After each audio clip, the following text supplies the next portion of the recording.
Hey rail fans, train guy here again, and next part of our grand tour of the Train Sim World route. It's been a couple of weeks since I did the last one, and oh, I'm getting feedback from somewhere. I've got a speaker turned up I shouldn't have, sorry about that. Right, hang on a second.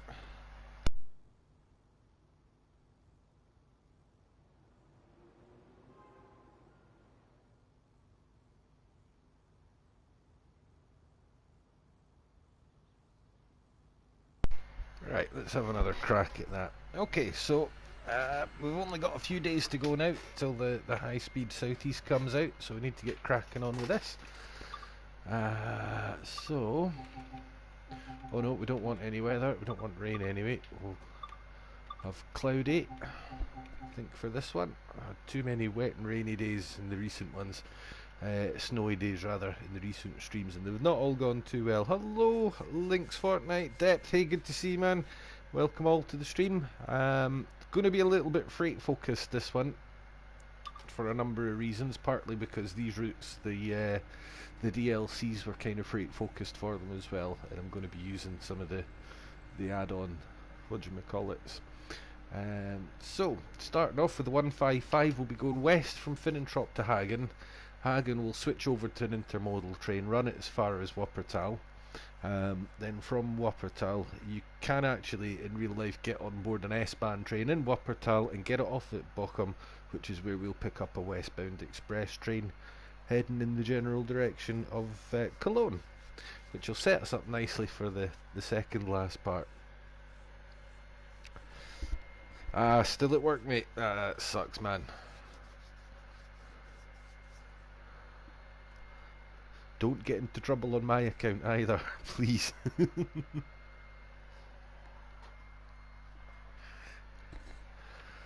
So what we're looking for is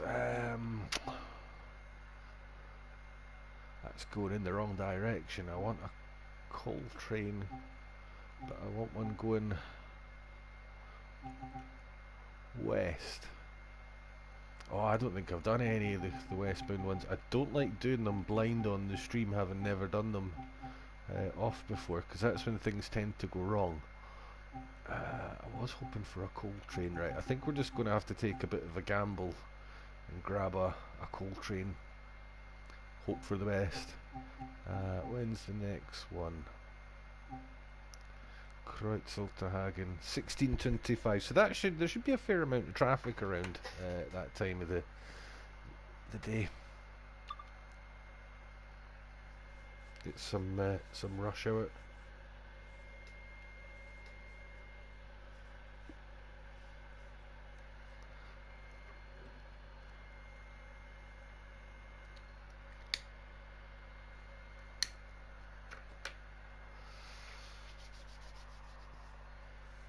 Been a while since I've driven a 155 actually. Seemed like a good idea on paper to pick it, but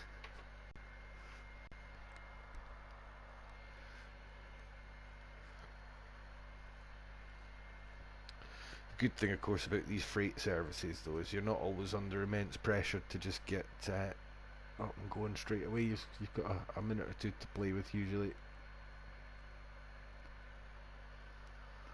They're quite generous with their scheduling, I find.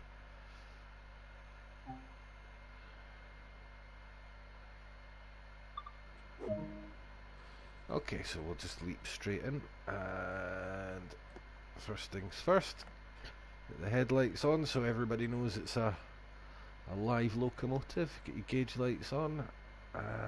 What else do I need to do on this cab? I usually just do all these lights here while I'm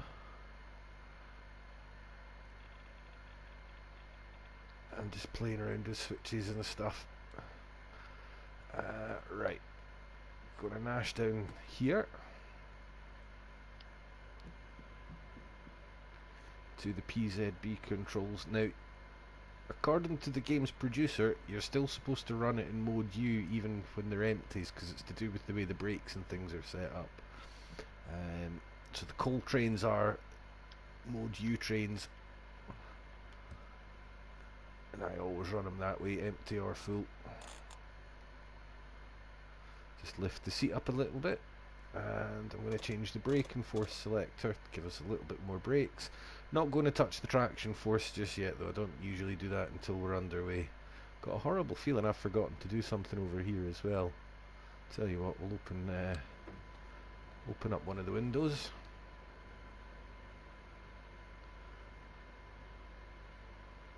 I forgot to turn Zifa on. Ah, what a fool. And Zifa is that one there.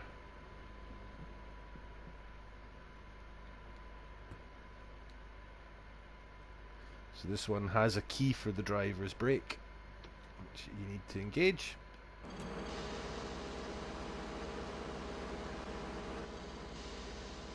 I'm just going to switch this into night mode. I don't know why, I just prefer the screens to be in night mode even if I don't actually have to ever refer to them.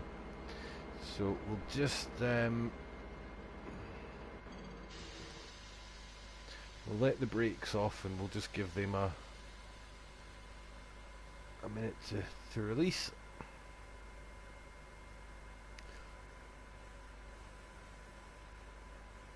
Tell you what, we'll get this open as well, I think. I like how you can just partly open the window as well. That's pretty cool.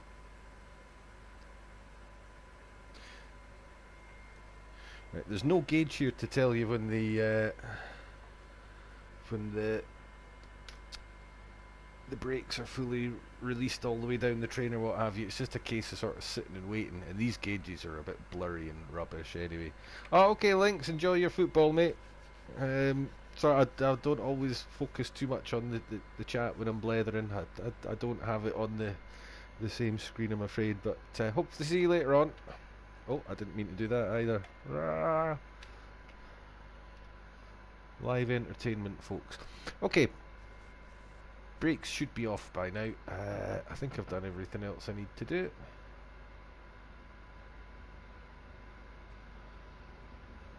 It just leaps off the line because there is almost no weight to it, comparatively speaking.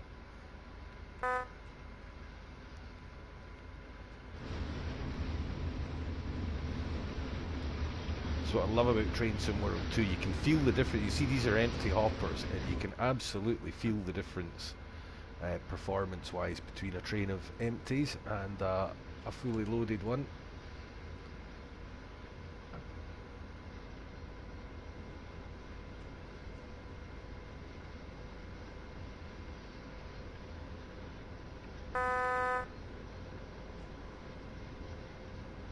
Just releasing myself from PZB there because I know that I don't have another magnet active in the next few hundred meters, however many hundred meters it is.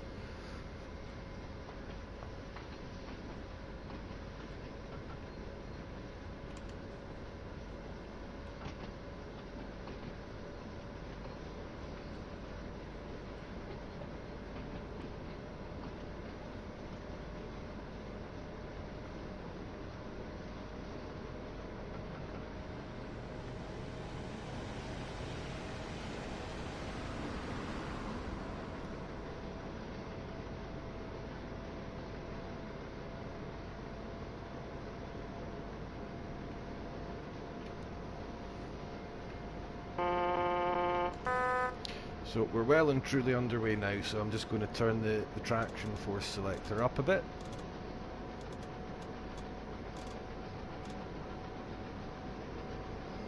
I think in real life they're not supposed to turn the braking force selectors up beyond about 75%, I'm sure I read somewhere. But I'm not sure if there's any traction limits on, so I don't bother. I just give it the 100%.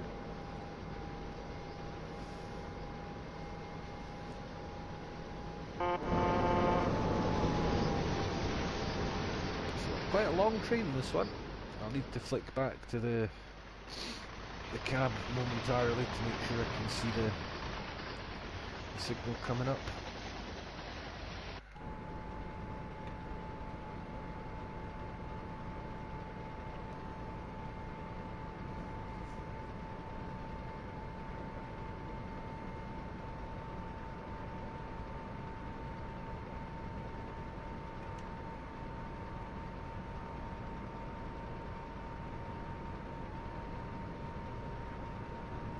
course, it's 100, effectively 100 kilometre per hour hard limit, or soft limit rather. Effectively, if you hit 105, PZB will kick in. So treat 100 as a sort of a soft ceiling. In fact, you're actually supposed to drive at 90 or below on this locomotive when you've got it in mode U, but the game doesn't seem to punish you for not sticking to that.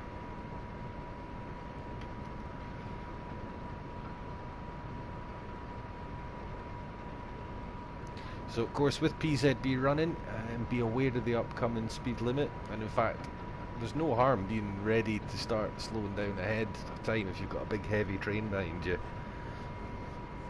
Don't necessarily wait until you're passing the PZB magnet to begin. We're still a mile from the magnet, a kilometre from the magnet, sorry. I don't know why I'm getting my miles and my kilometres crossed all the time.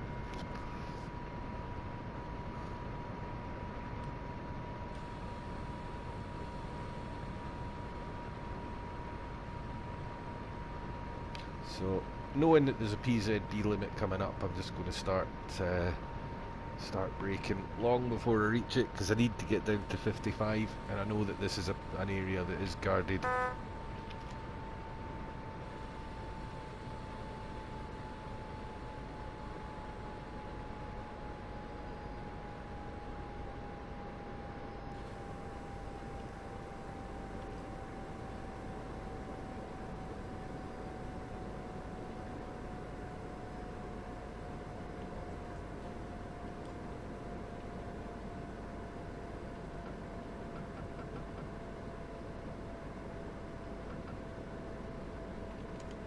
So you don't want your speed going too far below 50, so you just be gentle with the brakes, let them out plenty of time. You've got loads of time, you've got far more time than you actually think. 40 seconds takes a lot longer to pass, so 45 seconds, something like that, you've got to get it down to the limit. So if you're already slowing down as you pass the sign, you'll be fine. And then once PZB stops flashing, you can get it back up to closer to the 70 mark.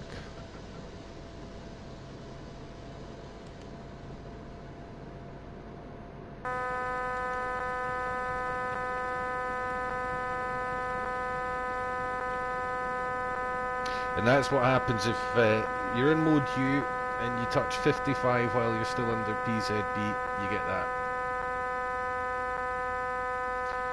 Dead easy to recover from, just give it a bit of brake, wait for the train to stop, and you want the, I can't even remember where the desk controls are, use the keyboard. Just release it and that'll stop the alarms. Don't think you even have to acknowledge it at this point to get it going again, and then just release your brakes and you should be good.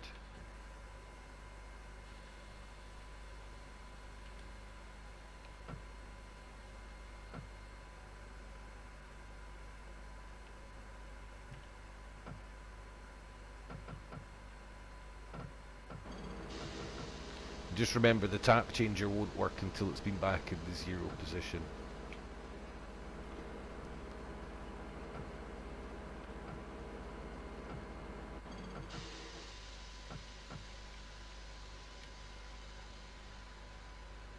Can be a little bit of a tricky one to get underway again occasionally. Just give it 2 or 3 bars, 2 or 3 taps of power, and then just have a bit of patience, it'll get going. And there we go, we're underway. Now everything on the desk there told me that PZB was no longer active. The lights had all stopped flashing, so I genuinely wasn't expecting that. It may be that I missed something else, of course.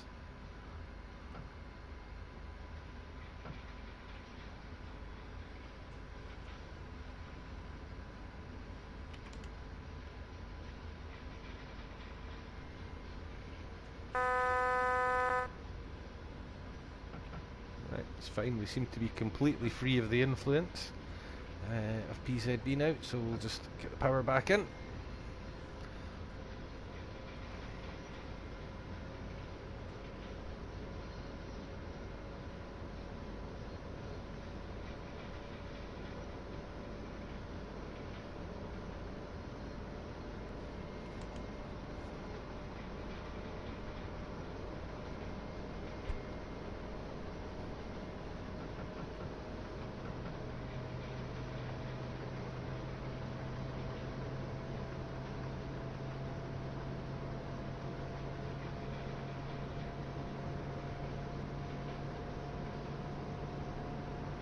So there we go, clear 55 without problem this time.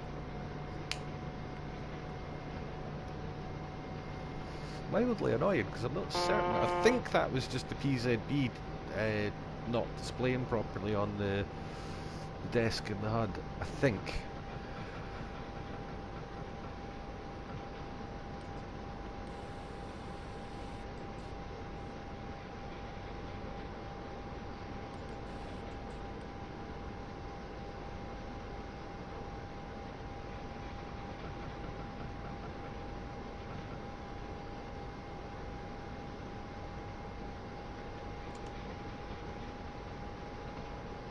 Well, at least it should mean any potential traffic conflicts have been resolved for a while anyway. You sometimes catch up to traffic along here, but I've made that a lot less likely. So there's an 80 coming up ahead now. There is one along here somewhere that is guarded, so just approach with caution, acknowledge it, and get ready to slow down if you have to. Because I can't remember this is the one with the magnets or not. So just watching for the orange board. Look for a magnet in the track beside it as well, and there is a magnet there, so it might be active, it might not be. So it wasn't in this case.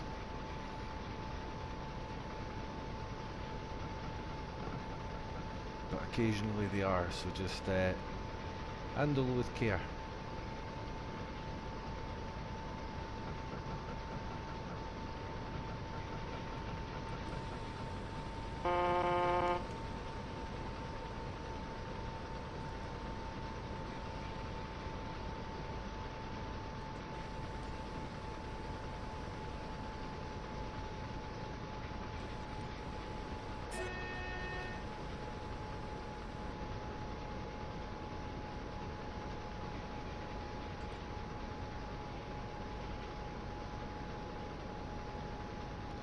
So quite a pleasant route to drive, this one. It's actually a really good one for learning PZB on, because you're never actually you're never doing like ridiculous high speeds. You're never doing 160. I think the fastest stretch of this line's 120 for passenger trains, so you've always got buckets of time to respond to anything that happens signal-wise. Brilliant for that, and at peak times it's busy enough that there's a lot of traffic, you get a lot of signals anyway. This was the route I learned the basics of PZB on, this in rapid transit, which was good because it gave you a taste of a slightly different type of signalling system in terms of the appearances of them anyway. It's the same information on any German signal, it's just the slightly different variations in the mastheads, types of masthead you run into. But yeah, for anybody who doesn't maybe, or is maybe not quite totally mastered PZB yet, I would recommend this as a great learning route. Notwithstanding my little problem just a bit further back there.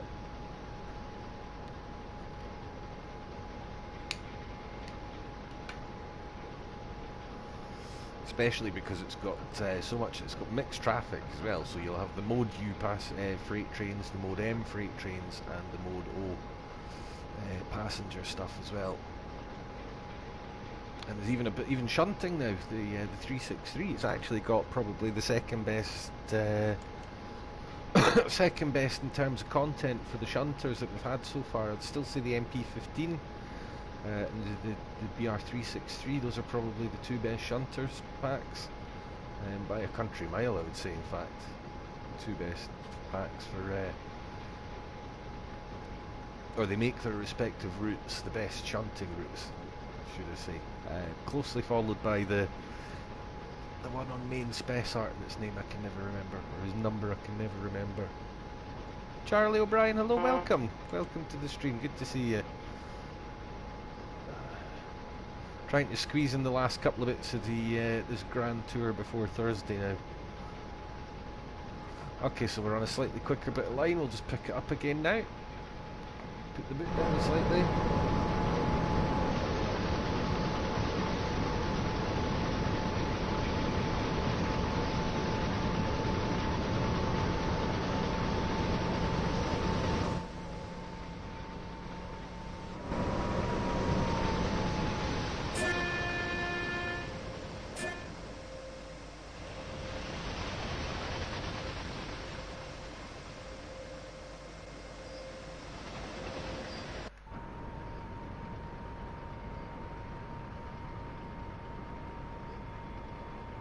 sorry, there's a message being retracted there, Charlie. I don't see what the first message was.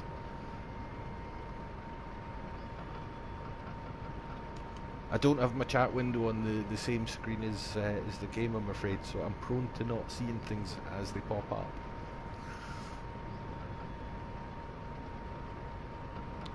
We'll give this a little bit more power. I'll take it up to something approximating 100, I think.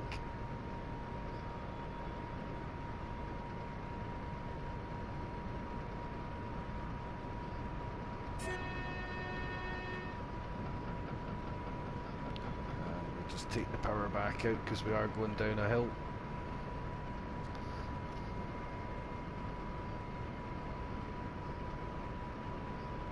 And just be ready to give it just the merest dab on the brake if we need it. Which we might.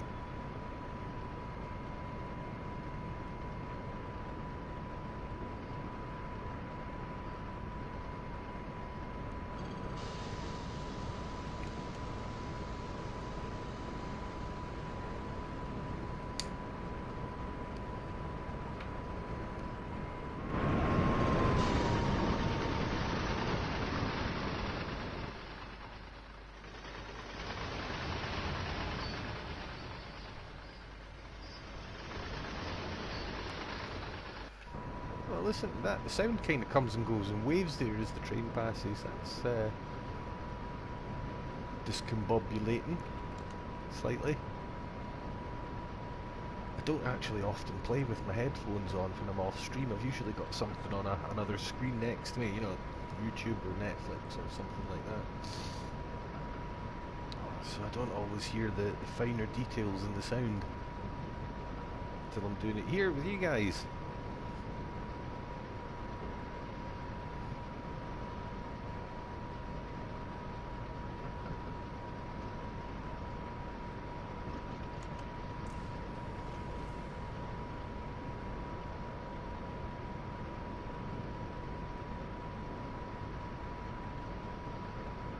Don't lose the sound in the tunnels anymore with the 155. That's something that's been fixed.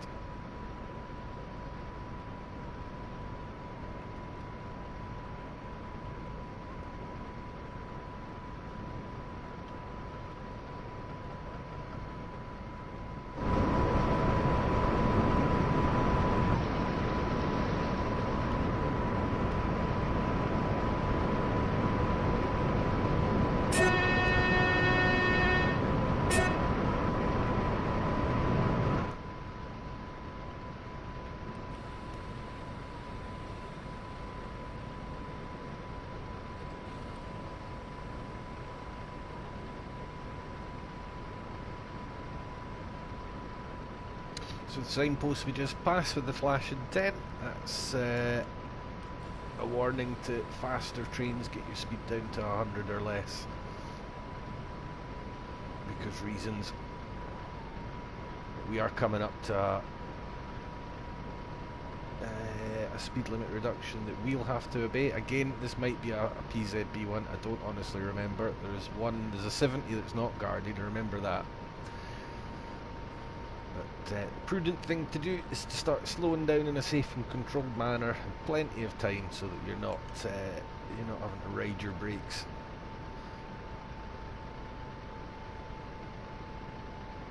And do all the stopping at once. Because although the limit's 70, Mode U on PZB's got a much lower limit, so if it is a guarded one, you need to be well down. So, orange sign on the right. Is there a magnet on the trackside next to it? Yes, there is. So just if in doubt. And there we go, PZB on. And we could just carry on at minimum brake because we're already slowing down in advance. That screen on the middle of the desk there left of the gauges, that'd have all this information on it for the driver about stuff coming up. So it's something they would know. Between that and the copious amounts of knowledge they carry around in their heads. So 1000 hertz light still on, the 55 still flashing, so I need to be below 55. This is where it all went wrong last time. All the warnings, all the indicators cleared, and then as soon as I hit 55, off. So we've passed a green, and I know that it's quite a long way to the next green, so I could actually clear myself from PZB if I wanted to at the moment. And I think actually we'll just do that.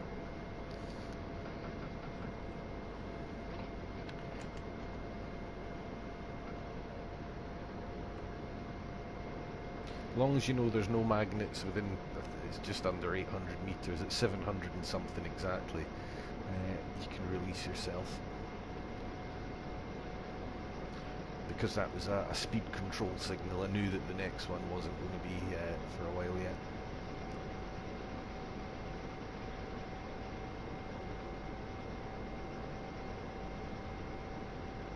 Because if you leave the brake into the last second, what you find is it's much more difficult to judge the release point of the brakes, and that's when you end up doing 10 or 15 kilometers an hour when you only wanted to get down to 40 or 50. Because you jumped on the brakes all at the same. You did all the braking all at once. You see, and then to undo, it's not so much the getting it going again; it's the undoing, the slowing down. It's getting rid of the momentum you've picked up. That's the problem. And the time, of course, it takes for the brakes to release all the way down the train. So prepare a little bit ahead, lose a little bit of time now, save yourself a whole load of time in the half kilometre or so beyond the signal.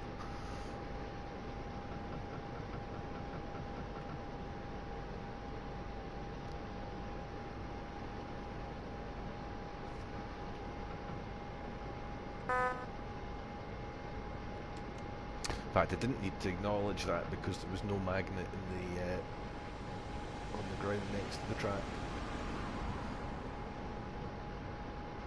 I'm sort of just nervously acknowledging them now.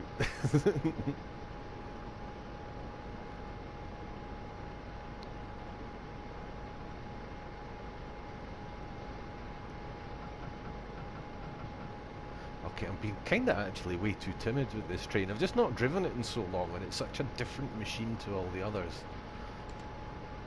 The tap handle system and what have you. It's still probably one of my favourite locomotives.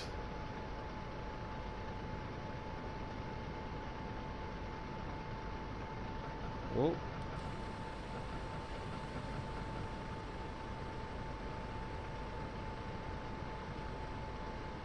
Naughty.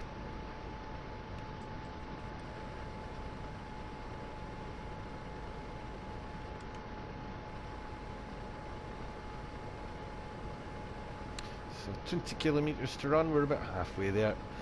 And then we're going to switch at Hagen Freight Yard to an intermodal running west. That'll be a Mode M train that will run up to 120 kilometres an hour.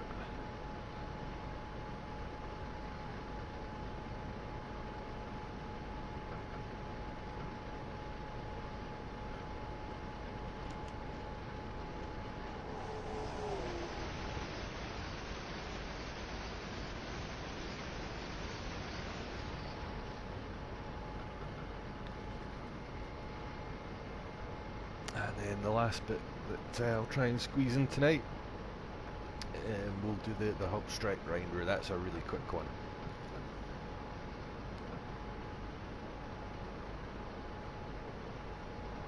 And we might just blast the freight train along there as well.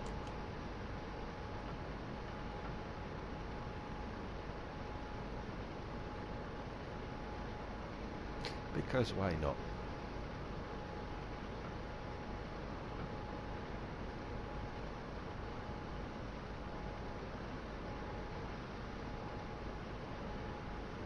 It's actually quite cool doing the westbounds and freight trains on hop strike, because you quite often get a stop somewhere around Essen and you can see 2 or 3 trains coming and going around you while you wait for the your path to clear.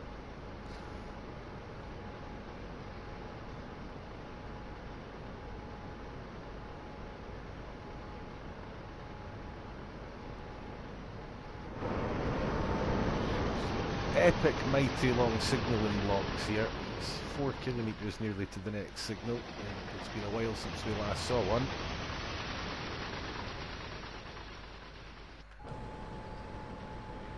So we've got another 70 coming up as well, but we're going from less than 100 to less than 100, so theoretically this one should not be guarded by PZB.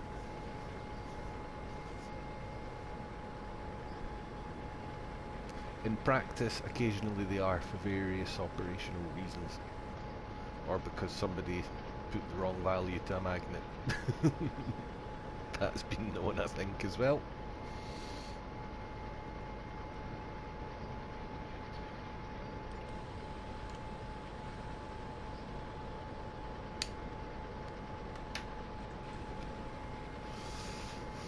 I'd just try and remember that as you come up to a kilometre before the reduction, that's where you should expect to see the sign. Anywhere between about 1,000 and 1,300 metres. So usually within 1,200.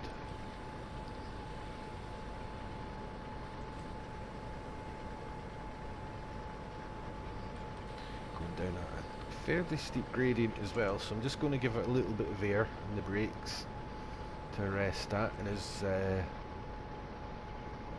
we need to slow down a little anyway for an upcoming speed limit. It'll do us no harm to be already decelerating as we pass the signpost, so I'm going to be looking up ahead for the orange plate, and I'm going to be looking as well to the base of the post for a magnet next to the track, just to tell me if it's a PZB one or not.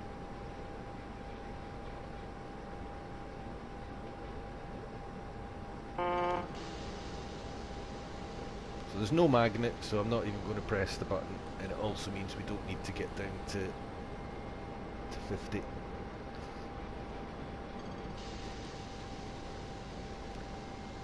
Brilliant.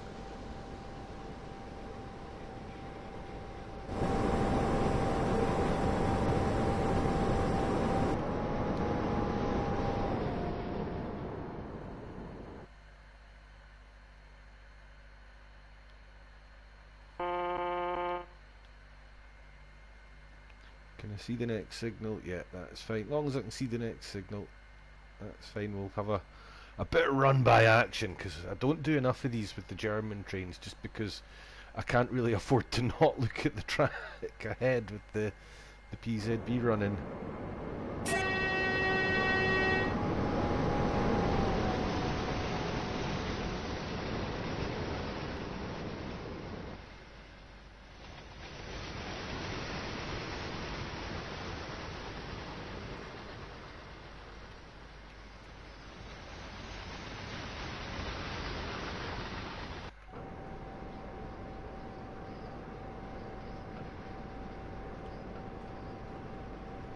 So 15 kilometres to run. It's still quite a bit of track mileage to go, or kilometerage to go, because at about 5 or 6 kilometres from Hagen, the line splits. The freight trains go one way, and the passenger trains go the other way, and you kind of loop round. They loop over and under each other. It's pretty cool, but it adds a few more kilometres onto the route. There's that loop away from Hagen just before you get to that bit. The tracks basically following the river banks, I think.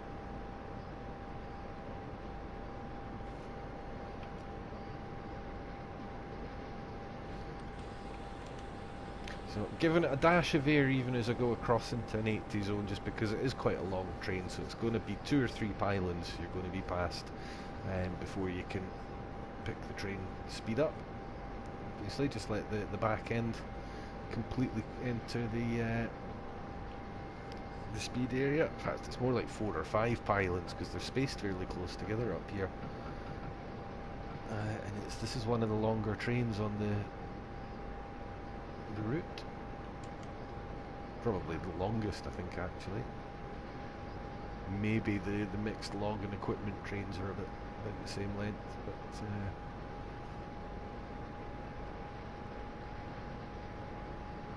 I think the coal trains are about the only type you don't have to do any shunting on as well, because they just pass straight through. They don't actually go anywhere on this section of the line.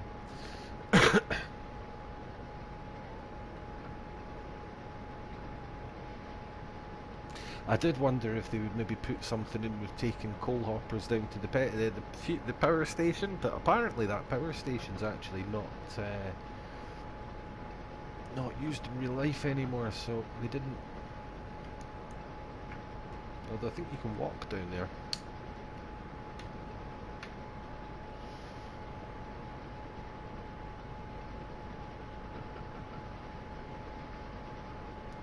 So the west end of the line is that, if you like, the high-speed end of the line.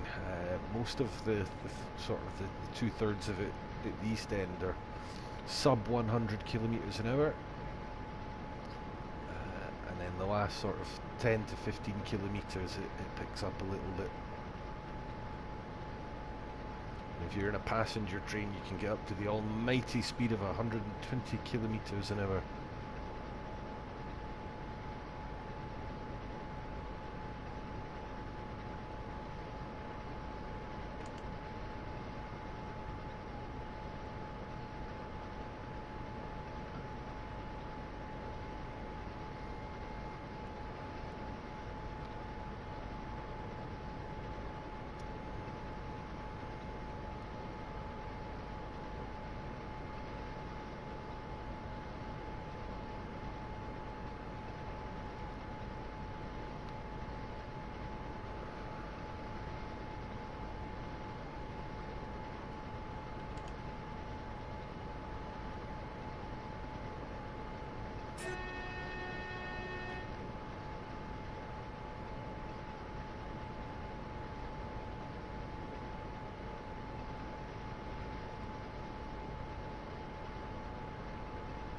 Tell you what though, coming back onto a line like this after spending so much time on TGV and various ICE3s, it's a bit of a wrench. I feel like I'm playing a walking simulator. No, I don't really.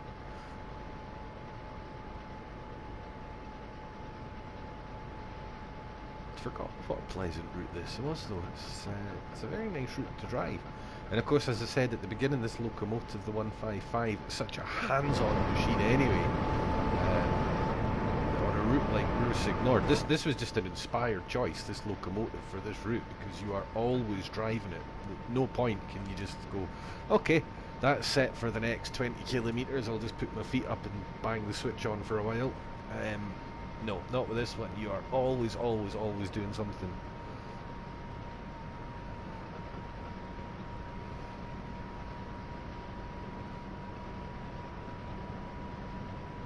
In your first dozen or so trips in it, every second thing you do is going to be asking, what the hell is it done now?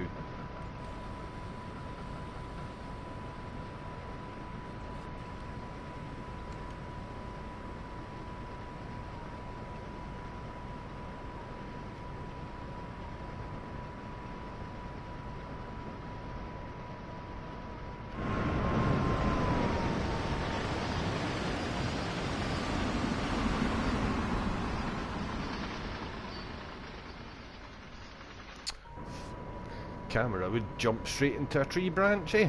It's a shame, because when that works, it's really good.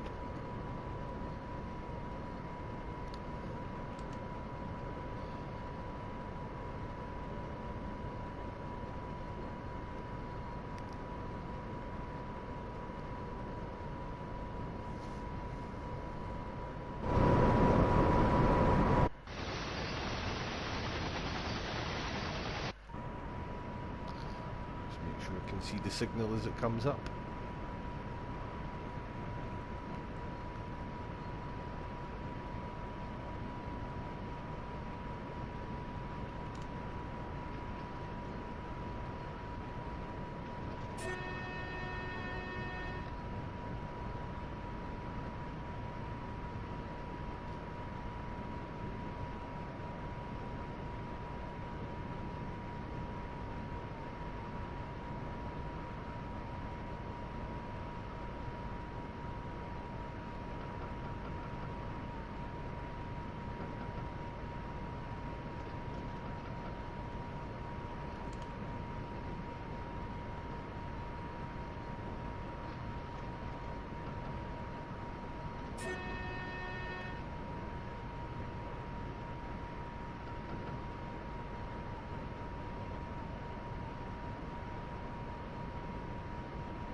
again, just getting ready for another speed limit change.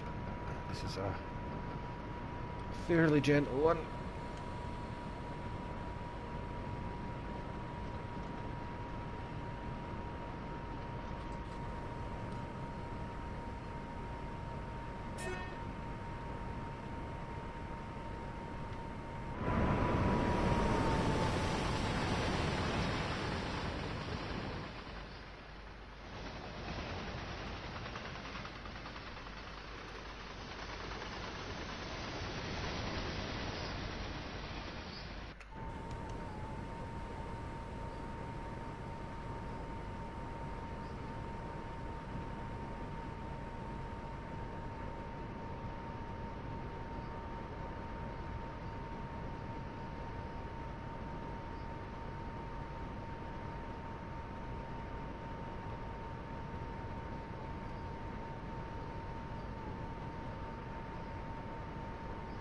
So 10 kilometres in a straight line to Hagen, not that long to go now.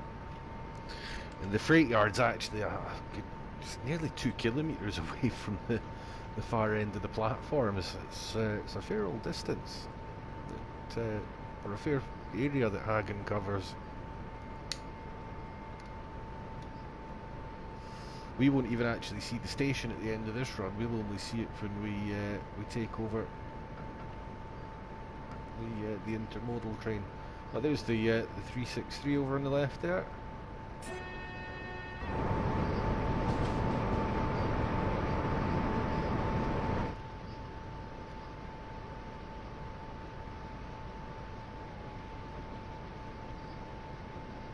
Love that wee engine.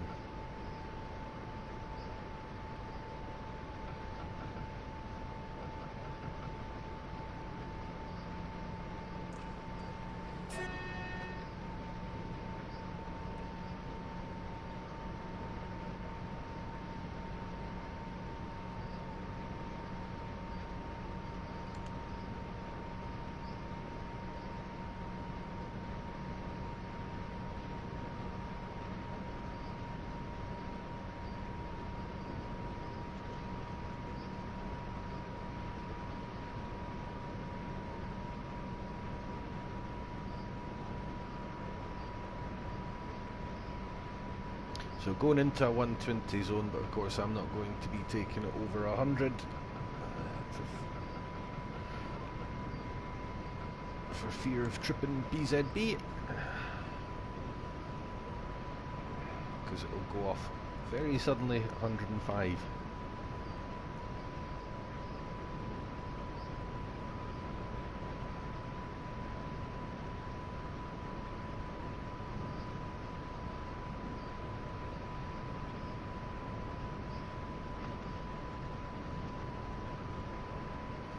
Also got the fork in the line coming up ahead, so just keeping an eye out, aware that there will be signalage coming up ahead.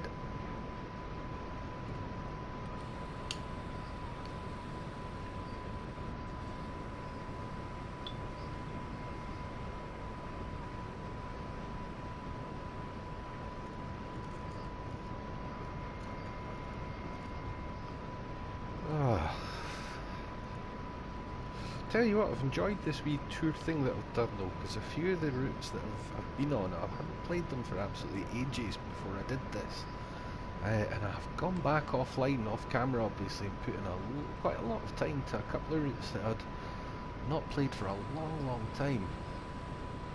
Tees Valley, oh, so much fun with Tees Valley after doing that.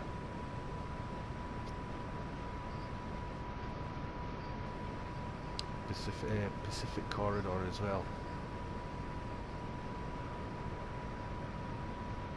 In fact, I went back and did all the shunting scenarios on main Spessart as well.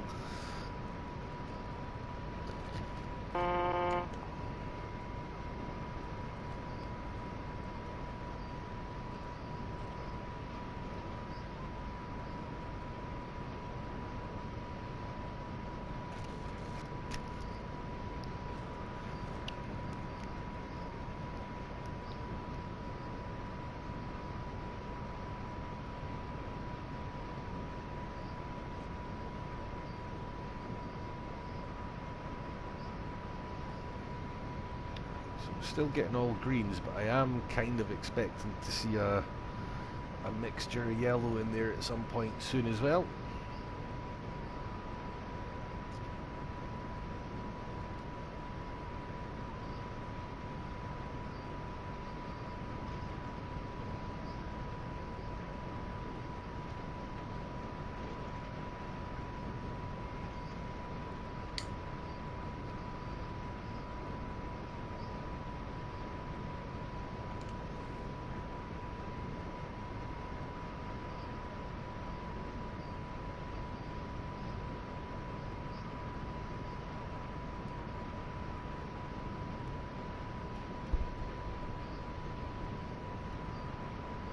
Still looks like we're all clear, but we're going downhill, and I know that I'm going to have to lose a fair amount of speed fairly soon, so I'm just going to actually start gentle braking now.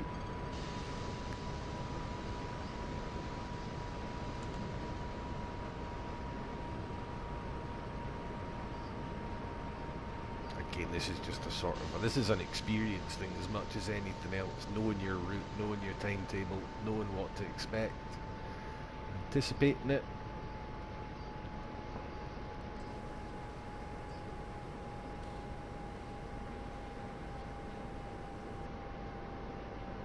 There we go, you can see yellow and green in the signal ahead. And I don't have to panic brake because I was already well ahead of it.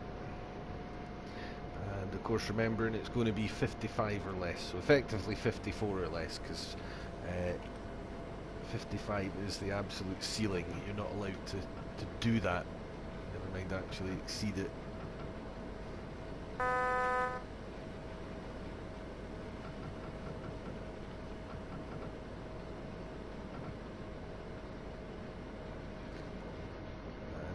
Because it's yellow and green with no other information, you assume 40k by the next main signal, but that's quite a while away, so we can just let it roll slowly down.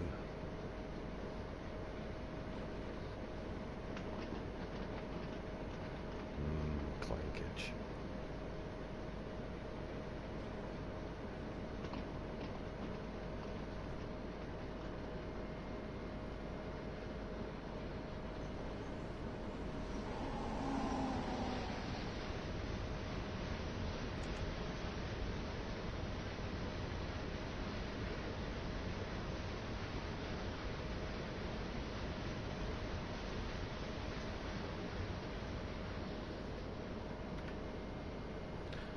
I might need to give it just another squeeze of air just to get that down.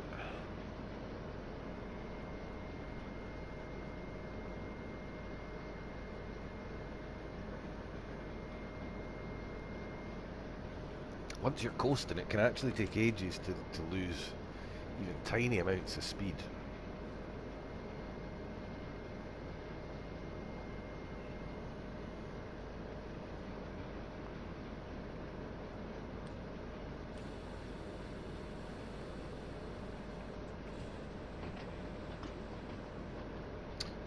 Just a squeeze of the brakes and back off again. All we needed.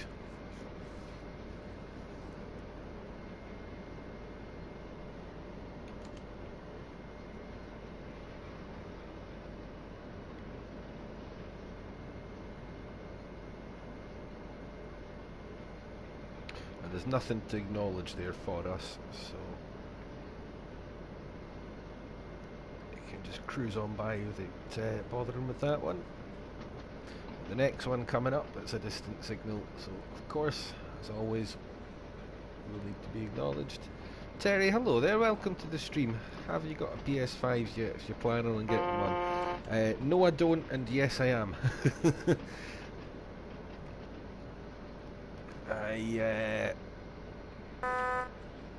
I've got that on my list of things to sort out once the world goes a bit more back to normal.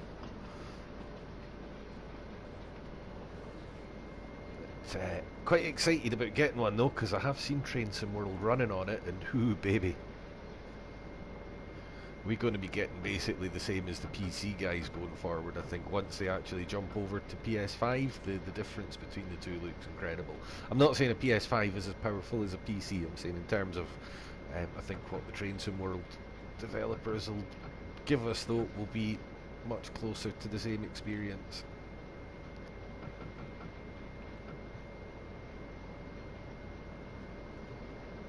So just pile the power in as you come up here, because it's quite a steep hill and quite a tight corner, so you've got gravity and friction both working against you.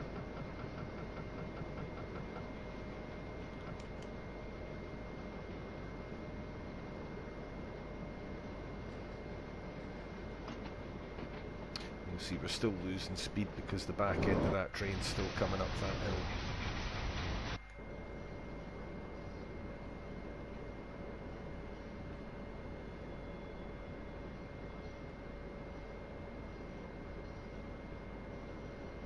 Oh yeah, they messed up with Japan, man. They barely allocated any for Japan. They focused the release on the West. And it's gone horribly for them. Nintendo are selling like 150,000 consoles a week, and Sony can't get them into shops. It's oh dear. I say this as somebody who's had a PlayStation since 1996, I think. But oh dearie me, they've dropped the ball a wee bit with this one, and I understand all the circumstances why, but oh my, it's not. Can't be a fun time to be a Sony exec right now. Although that said, they're selling every single one they get out there, so I suspect they're not that unhappy. But yeah.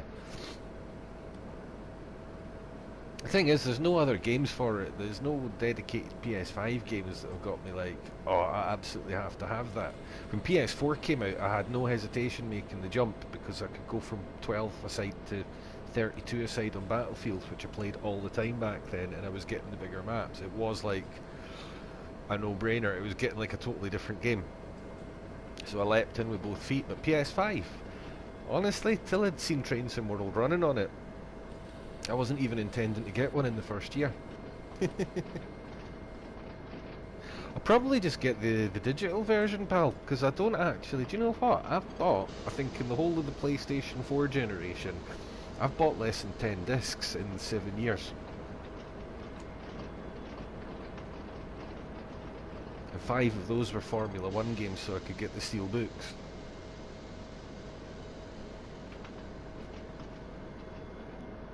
I've also been paying no attention to the track for the last 2 kilometres or so, so I'm assuming I've not passed anything I should have acknowledged, because it would have stopped me by now, but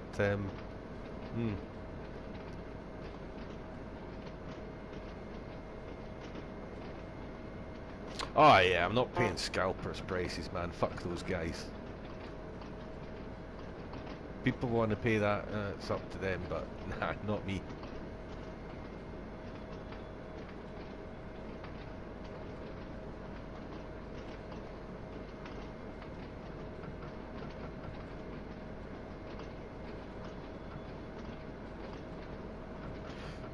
Reluctant to pick it up because I'm not entirely certain what I'm expecting around this next corner. I haven't actually driven an approach to Hagen from this side for a while.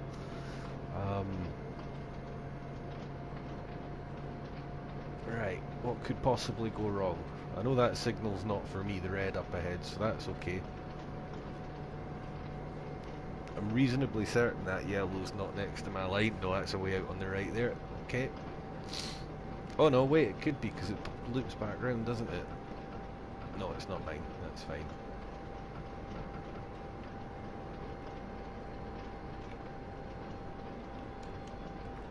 Yeah, I didn't think that needed acknowledged, but if in doubt, just press the button.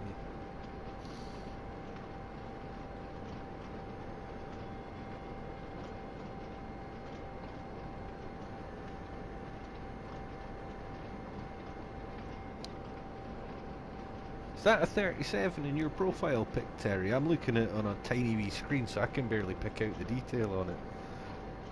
Looks cool though. Right, this one is for us, so let's just get some brakes in. Oh shit, shit, shit. This is where it goes wrong, is when I have to panic brake. Right, we're fine. As soon as we're slowing down, we can more or less start coming off them again, because we were so close to 55 anyway. And it's not warning us about a stop, it's just telling us to slow down. So don't worry too much about getting the thing down to 500 hertz. If you see any green in the distance, you're fine.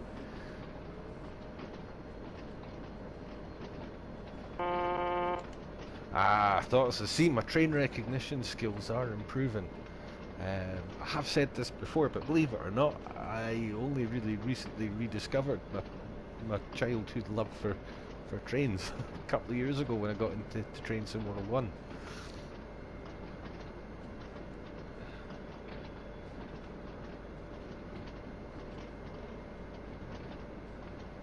And my expertise is frankly still somewhat lacking compared to what it was when I was about 8. But I'm working on that. I'm just going to give it a... Oh, I don't remember this line being so... high up.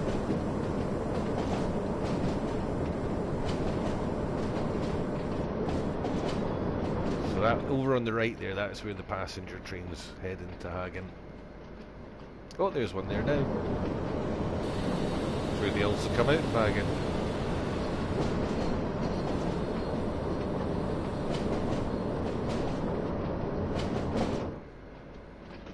Oh, I've heard them, mate. I'm old enough to remember them being in line service. I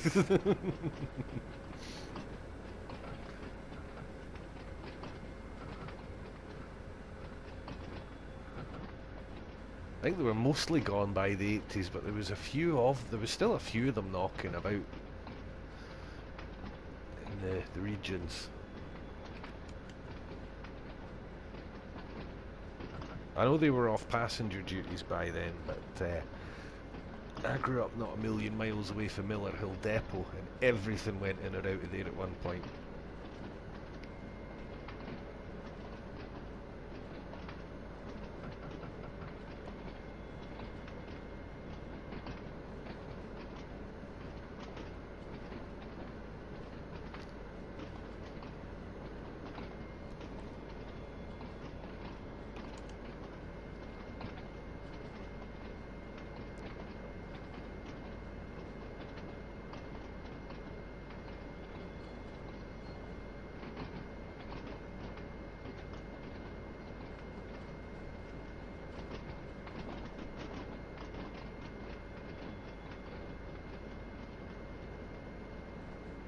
Right, lovely. We'll just let this roll into the siding here, and then we'll swap over to a westbound intermodal. Station itself's just out of the range of the draw distance. It might start to pop into distance as we get to the end of the siding.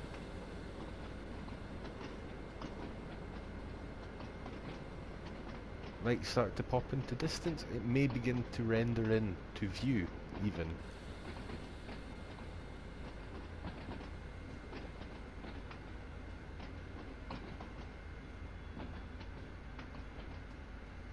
I'm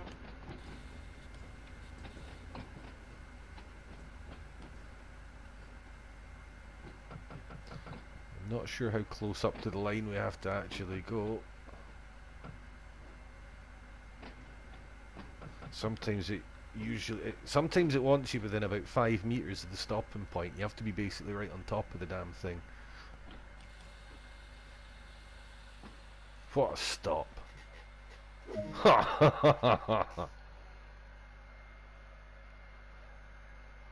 Nice.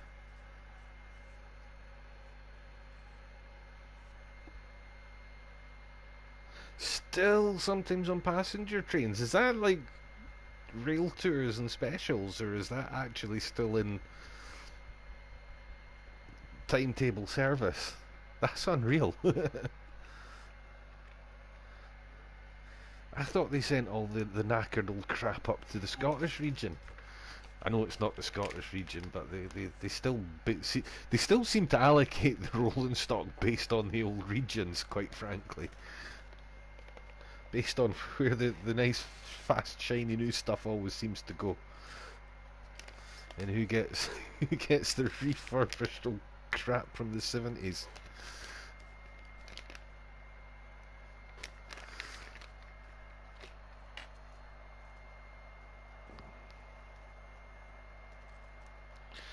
That were so well refurbished they all started breaking down as soon as they were fucking. Oh Jesus. Oh dear.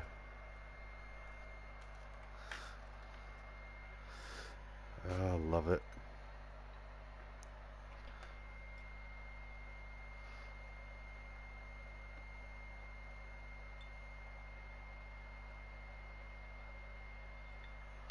Right, we're going to swap over now to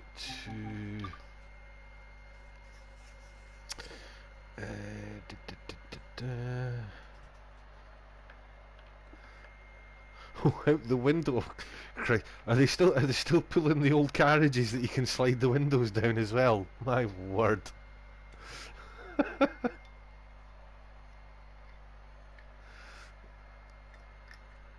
That's crazy.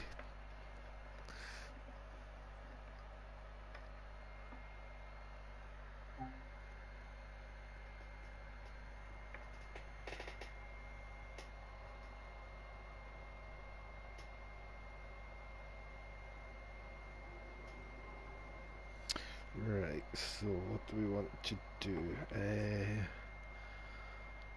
We want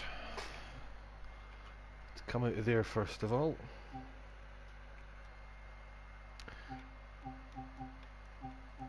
And we want Ruhr Austin.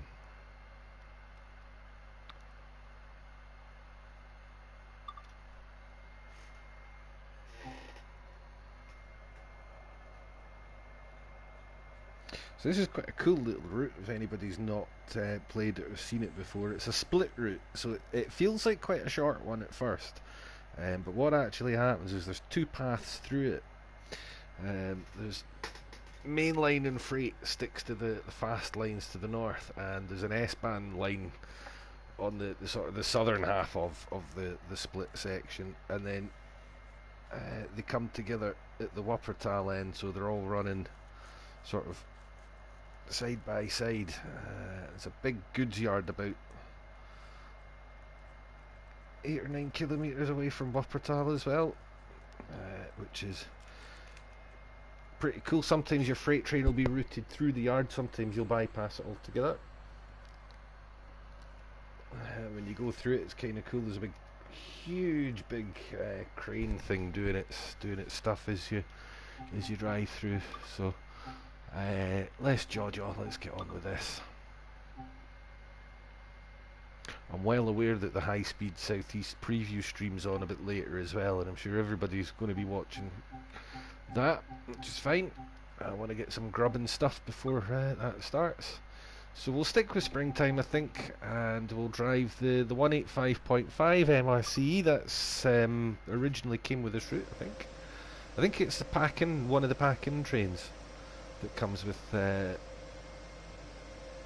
route. Tell you what, we'll stick a bit of a breeze on as well, because that sometimes looks pretty cool in your drive-bys and your when you're sitting still, just that little incidental. It's the little things. If you have to stop at a signal, just seeing the plants, the vegetation swaying in the breeze next to the track as you wait there. So right, we want to do a westbound intermodal, and we want to be starting from Hagen. So the first one, actually, the day is not until 13:57. You've got the petrol trains, which are heavier. Those go as far as the big freight yard, and then you stop and you do the second part a bit later on. The eastbound petrol train, I think, is all in one. What you do have to watch with a couple of the eastbounds is they've got a long wait at the beginning. You'll spawn in basically after red, or about to draw up to a red, and you can wait upwards of 10 minutes to 15 minutes on some of them for the traffic to clear. You just get out and do some train spotting or You know, stick your feet up, stick something on to watch or play on another system, whatever you want to do. It's a brave design choice. I really like it. I'm not going to lie. I quite like the sort of the flavour it adds of sitting twiddling your thumbs at a red signal.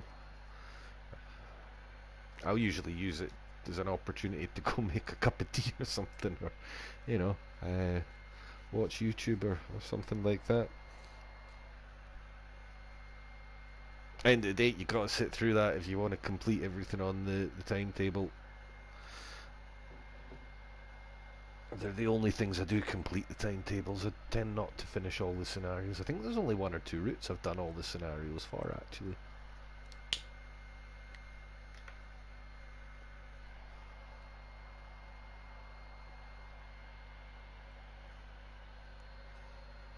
Okay, so quirks of this train. It has none.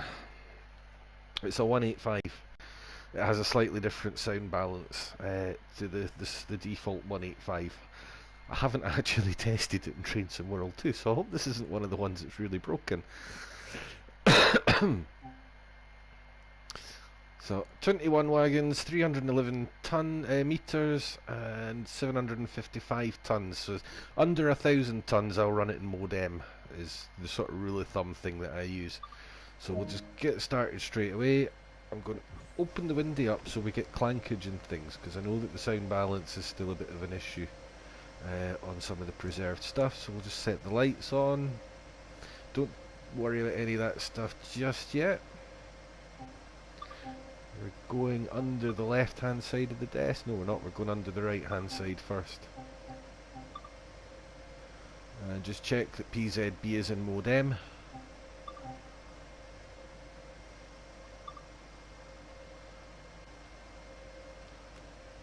Put the master switch to neutral. Put the brakes to 1B just so it doesn't start to roll. And now, once you've got the master switch at least in neutral, if not all the way to forward, you can cut the AFB in and it will register when you put the lever forward like so. Been a while since I've driven this, so just bear with me a moment. Signal lights, headlights, normal, reduce. Yeah, we just want them on normal, I think. Don't need the desk light.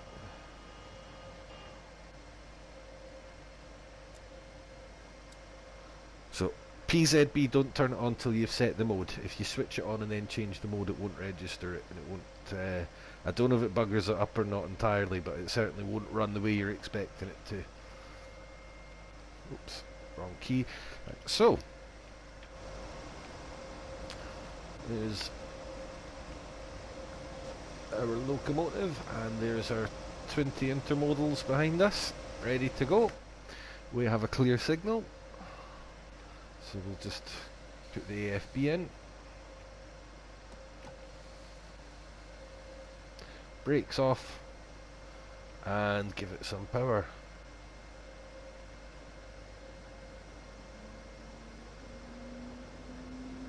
Let's give it a wee moment to spool up.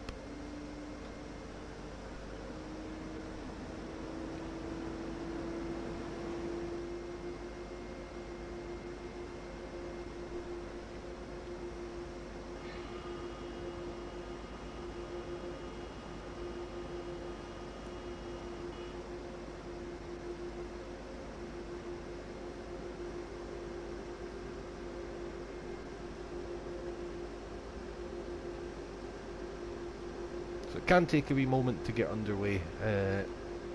So there's PZB coming on in self-test mode, telling me not to exceed 45. I'm not going to clear it because I can see lights up ahead that I'm going to have to respond to.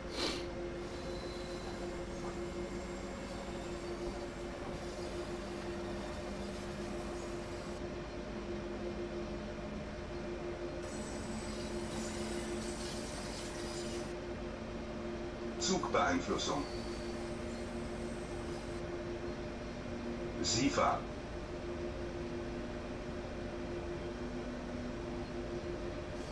Do you know what? I actually prefer the male voice for all that sort of stuff. Some of them have got the female voice. I find I don't always hear it properly. when the bloke starts shouting at me, I just panic and start slowing down.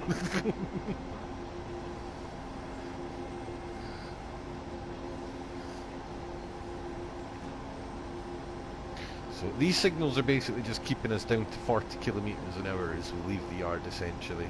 Zugbeeinflussung.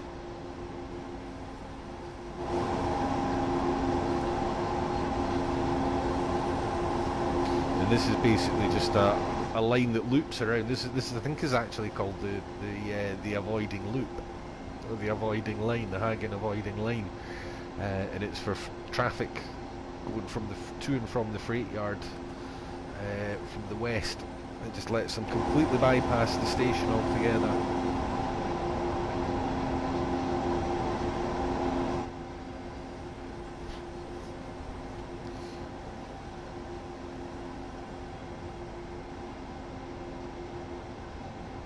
I think it's really cool up here, and there's one, I think they actually changed the timetable a bit, and I don't know why, because some of the services that I distinctly remember doing, and I've done them on stream, so I know I bloody did them, they're not there anymore. There was a couple that had you coming in on the avoiding line, but coming in on the wrong line, so you had to stop at a signpost and contact the signaller, and there was another one that had you leaving. When you leave, no, you were leaving on this line, on the wrong line. The one down there to our left is the one you come in on, and there was one scenario that had you leaving the yard on that line, and you had to stop and phone the signaller and stuff at the signpost down there. And I can't find that anymore, it's gone. Which is annoying, because I love all that shit when they put that really obscure stuff in.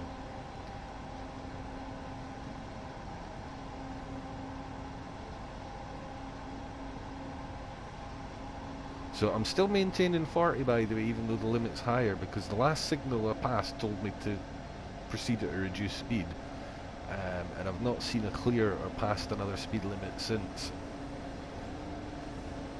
So it still applies. In fact, that's the next main coming up anyway.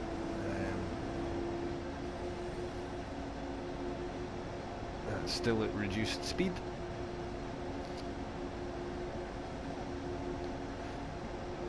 That'll be just to keep us down going over a junction. The speed limit of the junction might be 100 kilometers an hour, but you don't want an 800-ton train going over at that speed. Tiddly little 300-ton passenger train, maybe.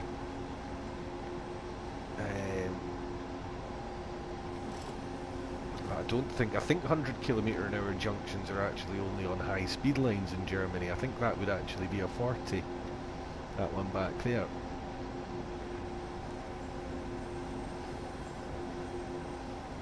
Have I tried pressing square on the setup screen? I have not, Ratifus. Thank you very much for telling me that. I didn't realise that that split the services on this locomotive. I know that on some other ones they've done that. I didn't realise that was these ones too. I shall investigate that later on. In fact, do you know what? I'll have a look at that during the high speed stream, because I always sit and play Train Simulator while I'm watching the streams. But I will check that, and I will report back in a future stream. Now there we go. I'm getting wheel slip there because I've given it too many beans on an uphill. Even with AFB and all the fancy gadgets, you can still induce wheel spin in these trains. Yeah, do you know what? I've noticed it on a couple of trains that didn't used to have it. The 363's got it, and as far as I can tell, you get the same list of services, whichever one you choose. It's the weirdest thing. But I'll have a look. I'm sure I saw Matt Heddleston saying in one of the live streams they did as well that he did go back and revise some of the timetable stuff. Changed a few of the services on the German routes.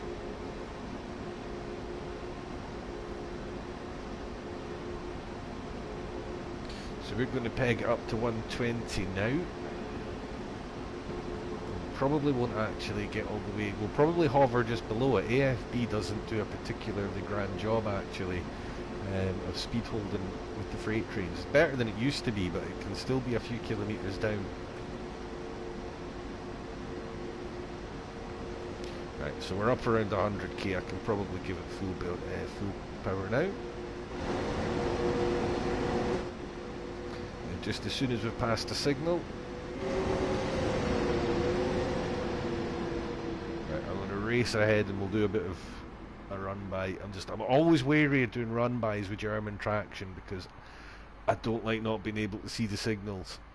And then we've got a great, nice featureless bit of track with fucking nothing cool. Zugbeeinflussung. Yeah, that's the other reason I'm not a big fan of German run-bys, is just because of all the shit that can start talking at me when I'm not watching.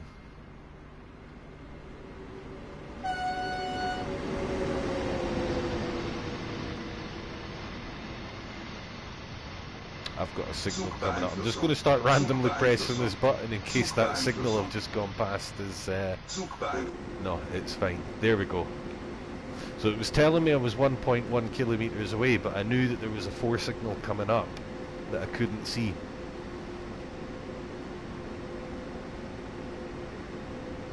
So we're going up nearly a 2% incline here. This is a very up and down kind of line. So the AFB's actually struggling a bit.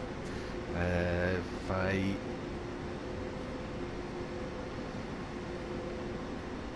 can remember how to, can I turn it off without the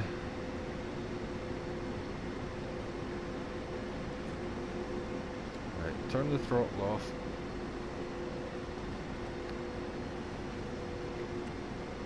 Turn the AFB off. Turn the throttle back on. Lovely jubbly. And I'm just going to close the AFB lever now because I'm not going to use it again.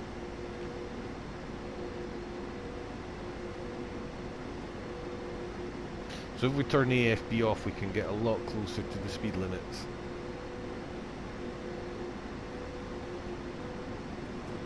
I'm not sure what the regulation requirements are for AFB if you have to use it at all times. I know stuff like PZB and CIFA you have to have turned on. I'm not sure if AFB is discretionary or if it's, you know, it's one of these things, well, if it's not working you can still go without that particular piece of kit.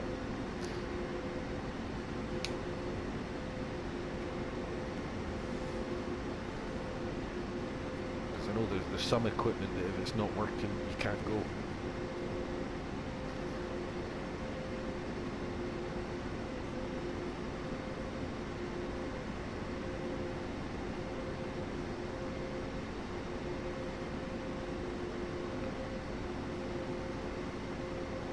This is a fairly quick one. We're already only about 20 kilometres away from our destination. Now we're about to crest a hill and then we're about to go down a really steep one, I think. So I'm going to just come off the power now.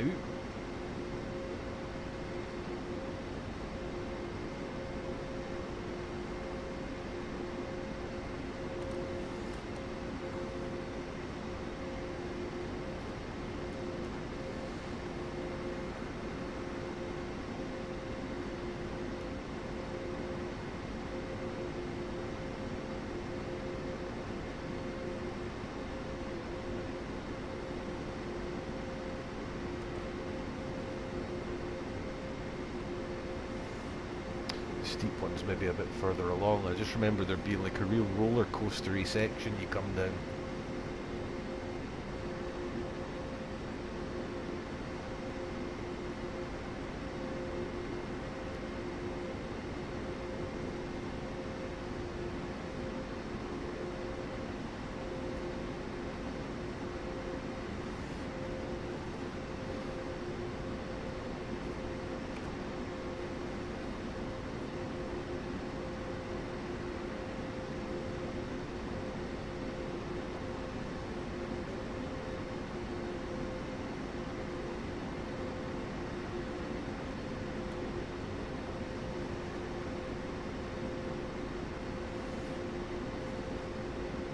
So there we go, without the AFB we can, uphill we can still clear 110 and it is still trying to pick up speed at a 1.5% uphill.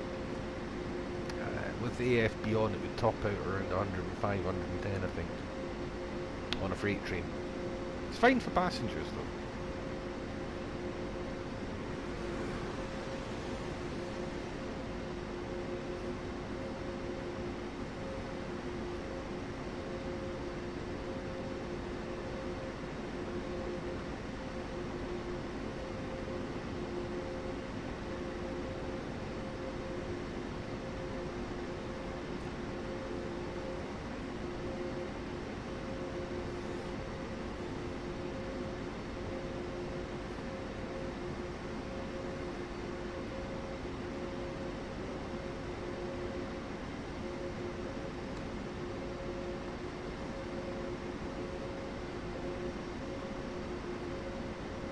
Quite a twisty, turny route this, though. It takes a wee bit longer to cover the kilometres than you initially think.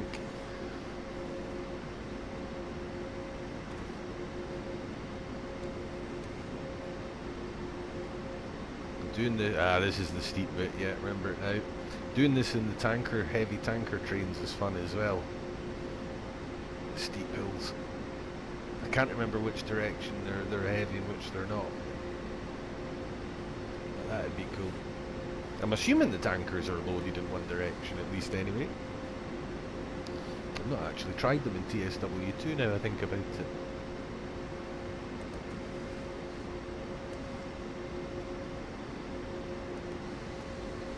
So yeah, that's the entry to Wuppertal Langerfeld freight yard on the right there. We would have been slowed right down already if we were going in.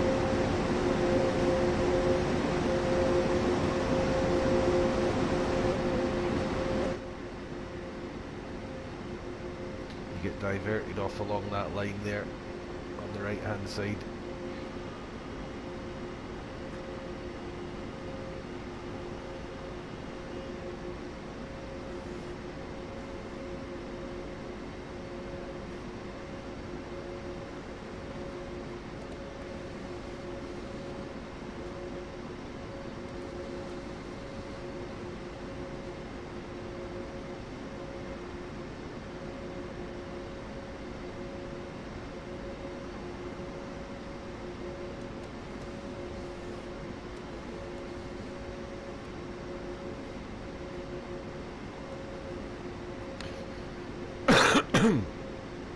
Excuse me.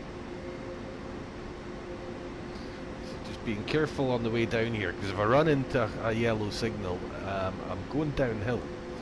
So you don't want to be sort of accelerating or not have it completely under control at that point.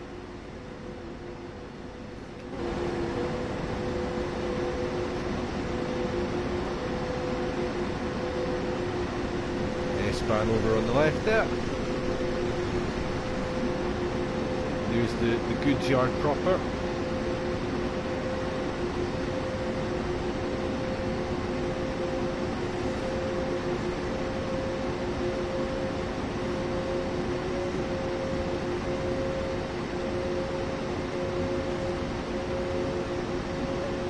That crane goes back and forward over the train. I don't know if it actually lifts stuff up and puts it down or not, but it is actually moving. As you go through there in a freight train at low speed, you can see it absolutely moving.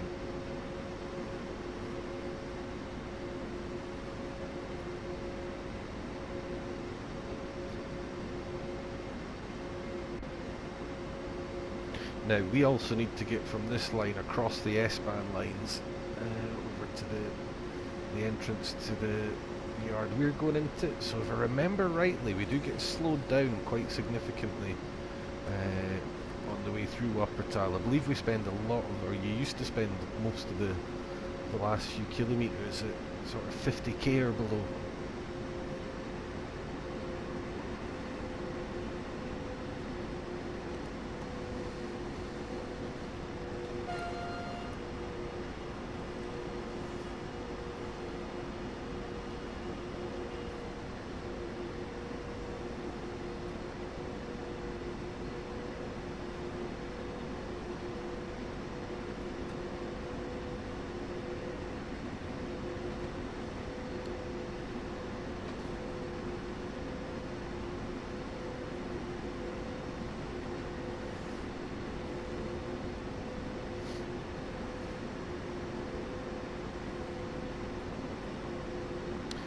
Still seeing greens up ahead, that's all good.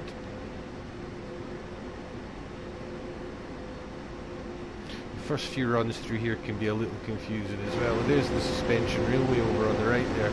Siva. It's gone behind all the trees. Yeah, there it is. I need to be kind of paying attention to what's going on ahead as well, I'm afraid, so... Yeah, your first couple of runs through a couple of these sections can be a little bit disorientating because there's a whole load of signals on a bend and it can be a bit, oh shit, what one's mine? But it's like any new route, you run it a few times, you start to remember the troublesome bits first, and then the rest of it all just kind of slots into place afterwards.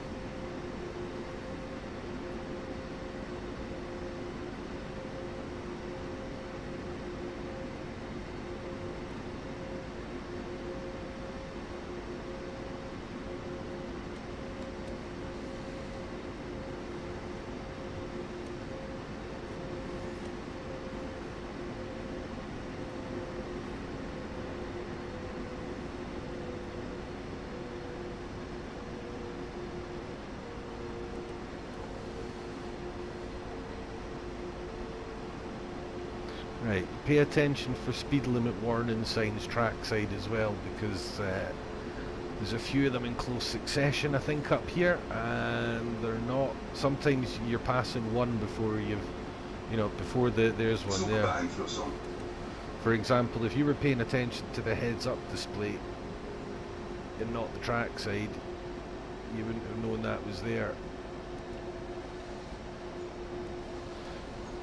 In case you missed it, it had a 6 on it, so we're down to 60 or below. I missed that signal, so I missed that signpost so many times my first couple of times through here, and now we're being told reduced to 40 by the next main, so we'll acknowledge that. We're most of the way there. So we're obviously going across some junctions or what have you.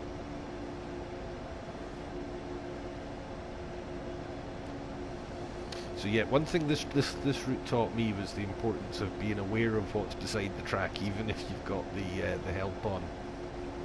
It will only save you to a point.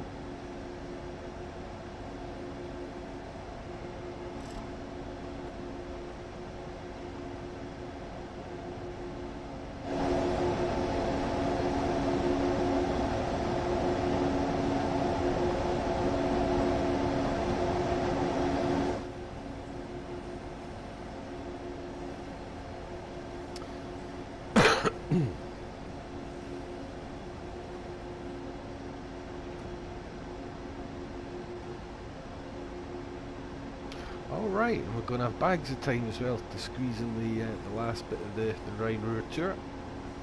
Hop straight Ruhr after this.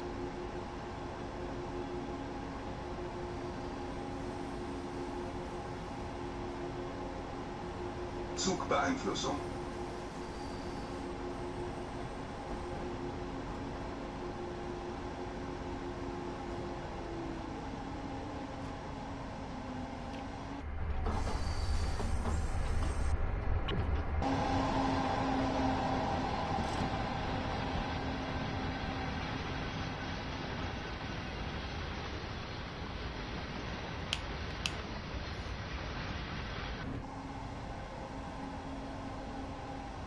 Should probably just make sure I can see the signals on the way into the yard, because I think we passed some just right here.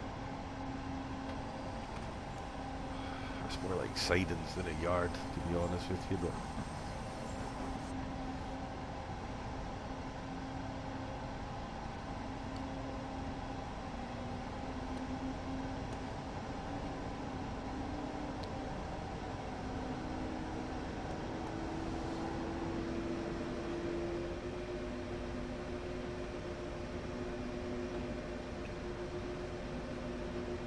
and just acknowledge this one. Zugbeeinflussung.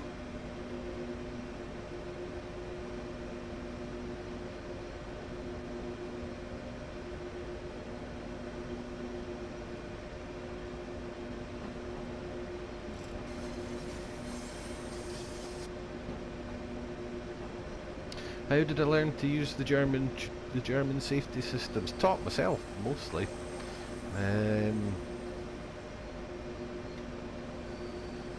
Found the game producer did a couple of streams way back in the early days that were quite useful, and after that I spent a lot of time on the internet. Just the wiki page, the German railway signalling wiki page was the single most useful thing that I had beside me the whole time learning PZB, if I'm being honest with you. That and just driving it, read up on it, think I know what it's talking about, drive the route, get it wrong, try and figure out what I didn't understand, go back and repeat. I'm afraid there is not a quick and easy way to do it though. Unfortunately.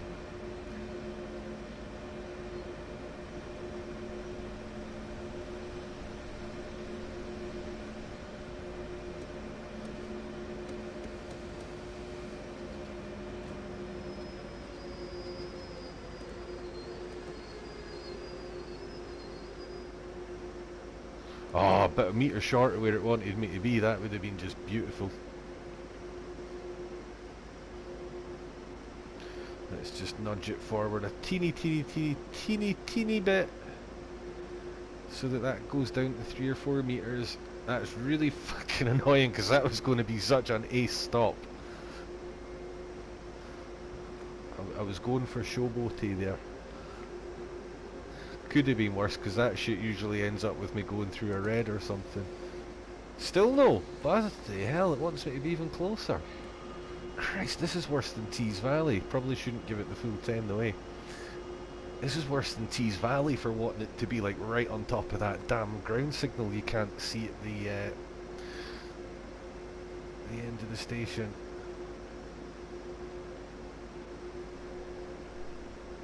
All this for the sake of nudging it forward a couple of metres, eh? I've now got to wait for the brakes to come off all the way down the train, and then the traction motors need to find their mojo, and oh my word. Because I did dump the brakes on pretty hard.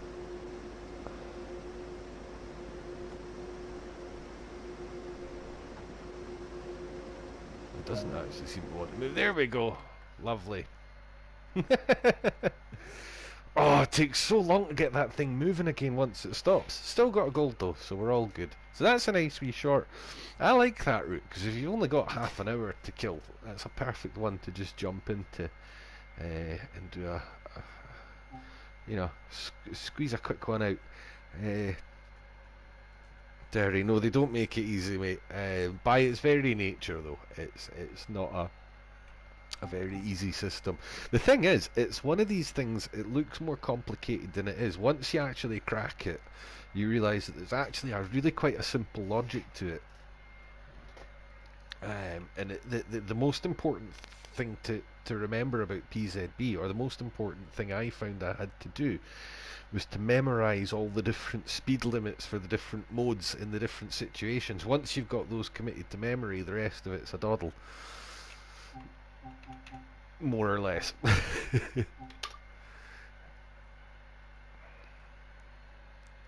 So 10 past 6, plenty time.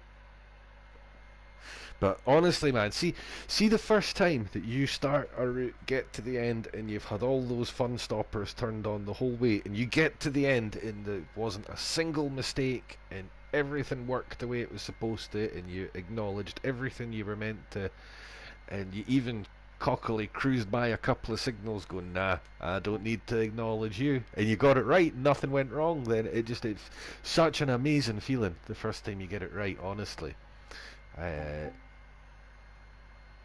Even now, when you get to I've been using it since day one, more or less. Well, since very early days.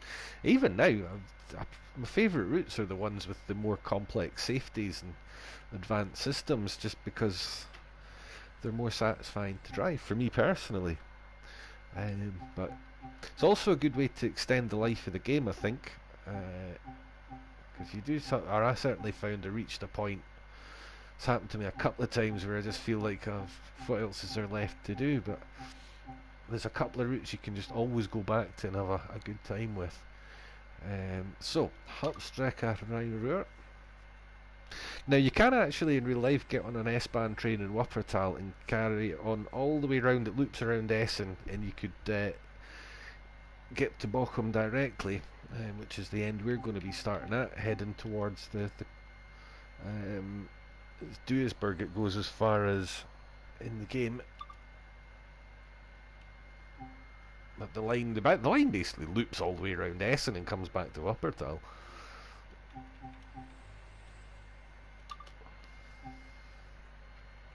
So we've basically already used that. I don't want to use the 146 because it doesn't sound very nice on this version. I avoided the 422 just because there's a couple of little annoying things about that I didn't want to use. We've done the 155 and the 182. So in fact, I think for the last run, we'll maybe do it in a passenger train.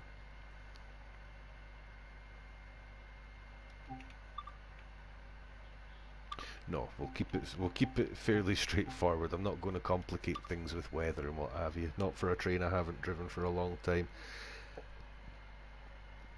Right, Nathan Willoughby, hello, welcome mate, good to see you. We're just getting underway for the last wee bit of this part of the tour. So we want the 425, and we want to go westbound from Bochum to Duisburg. I'm going to do one I've already got a medal for, simply so I know for a fact I can get to the end of it without any problem. Always a wee issue. Hey, Super Sprinter, good to see you, mate. If you press X button, you can switch between train and local brake.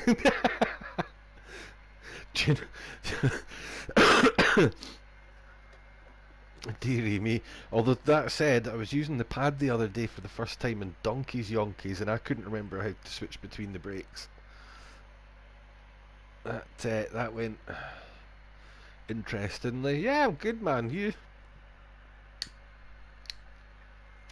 So that was an awfully choke. Yeah, at the end there. Yes, I'm good, man. You? Ooh, God, what's happening to me? Do you know what? I think this is the most talking I've done for quite a while as well. Probably. Right, so there's nothing really particularly tricky about setting this one up, except maybe the destination boards, because these trains don't actually go between Bochum and Duisburg, they're going elsewhere. And this is just the stretch of line we've got, so I'm going to just kind of rattle through the setup quite quickly. And we want the... Well, I want to unlock the doors, don't I? I want to unlock the left doors. That's fine. So FIS, Route Inga, Zugverb. Now, the westbound regional express trains are going to... Are we a RE11? So RE11 is... I looked all this up. Mönchengladbach is where we're going, if you're heading west.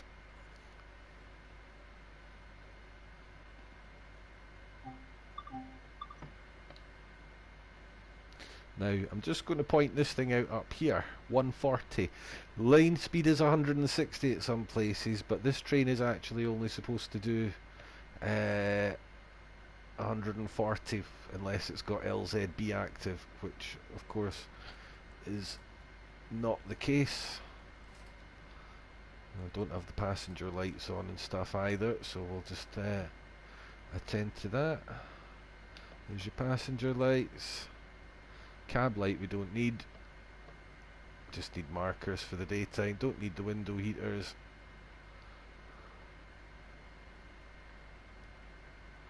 And we've got about 30 seconds to go, so we've now turned our lights on. There we go, passenger compartment's all lit up, notice boards are on. Used to live near Gladbach. Forces by any chance? Don't have to say if you don't want to. That's a question not everybody wants to answer. I get that. Let's close the doors. I just happen to know that a lot of people who lived in Germany were probably connected to the forces in some way. Right, that's us good to go. I don't think I've forgotten anything particularly important.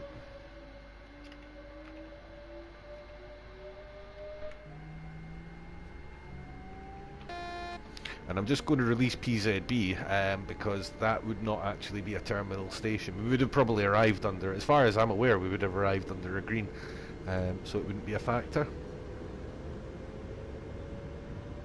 Ah, RAF, cool.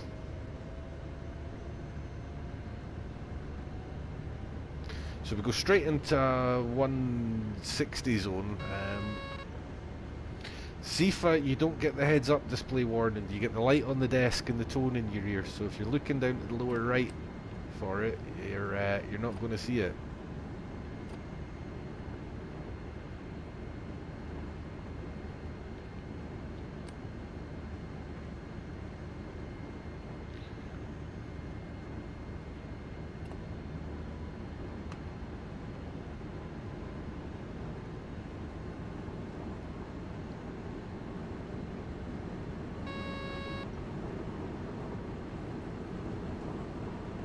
I have to admit, I tend to drive this train mostly from the instruments on the desk in front of me rather than the HUD lower right. I only refer to that occasionally for information about the gradient and just to double check the blue flashing light against the desk, because PZB sometimes the desk one stops and the one on the HUD's still going, or vice versa, so I always check that the two of them agree before I do anything.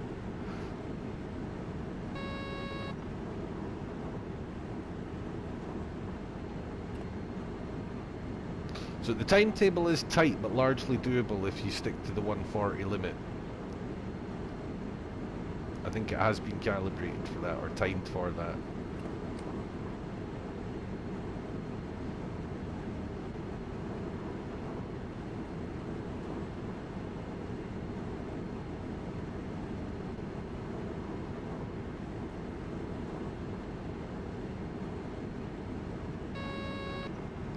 This is another one that's a split route. Mainline traffic takes the north route, S-Bahn goes to the south.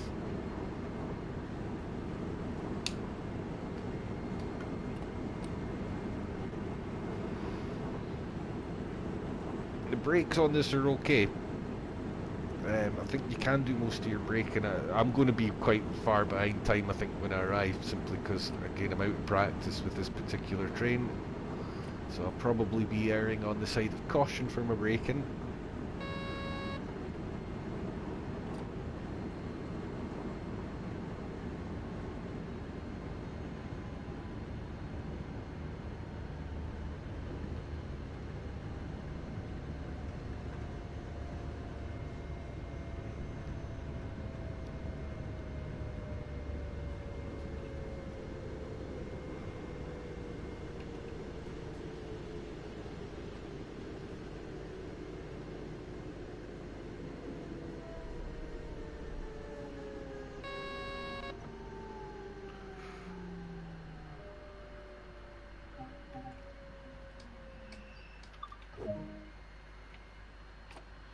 Okay, I don't think they're particularly long stops on this route either.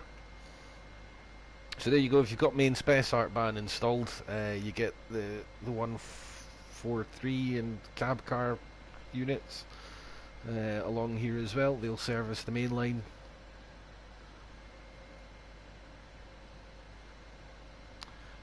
Main Spessart also adds some freight, I think.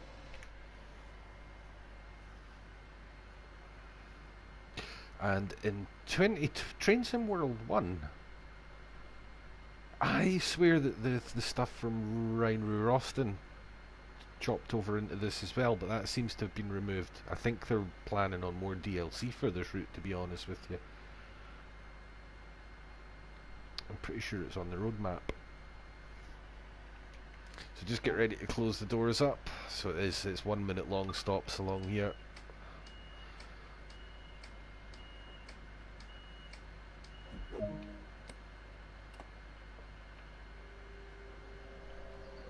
And it's a single power handle train, so it's a fairly straightforward one to operate.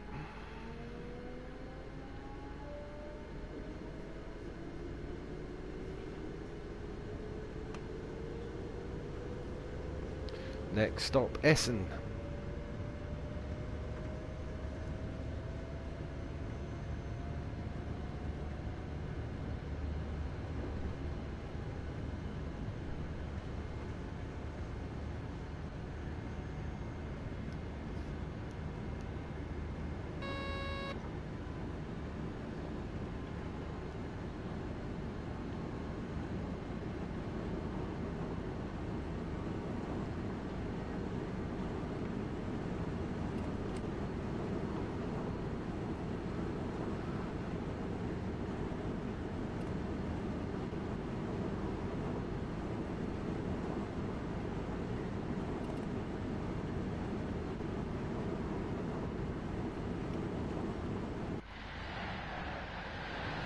Straight into a tree. Lovely.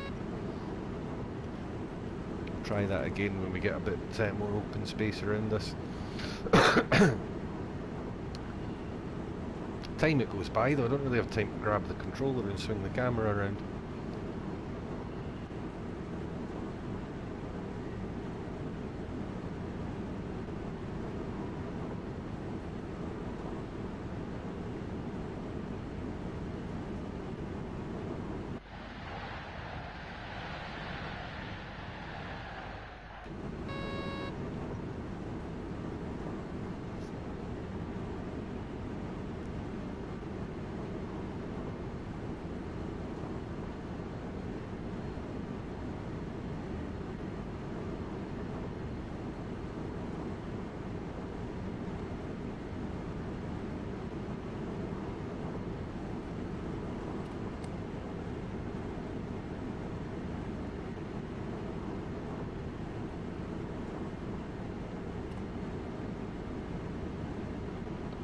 Sifa again, got it before the alarm went off. That's one thing I would suggest to anybody who wants to learn to use the more advanced systems.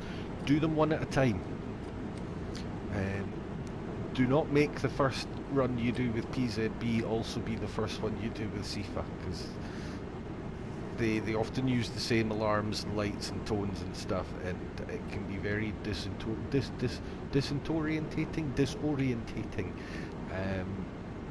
when you're not used to having these things going off. Get used to Sifa first, then turn it off and do PZB. Then once you got the hang of that, bring Sifa back into the equation again. Sifa's dead easy. It's basically DSD. It just checks in on you a bit more often. All you have to do is just acknowledge it and be on your way. There's no speed limits or any other special reactions associated with it. But it does get you used to having the noises in the cab and things go, and that extra sort of layer of stuff going on. And once you're comfy with that, go, right, don't need you anymore. I'm going to turn the big boy toy on.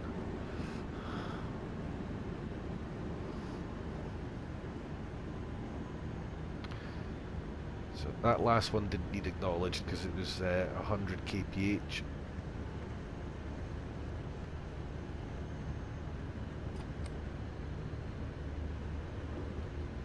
I love this approach into this station. You just come swooping down this hill.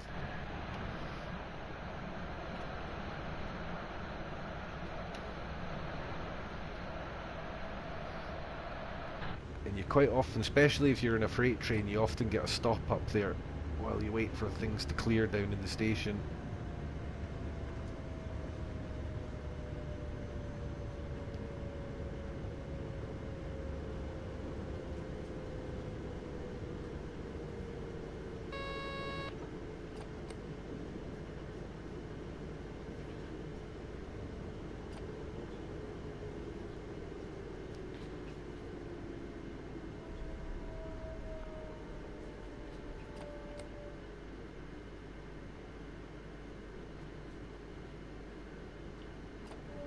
Tell you another thing about PZB as well is it does make you a little bit more confident with your braking and things like that. It sharpens up your driving in other ways.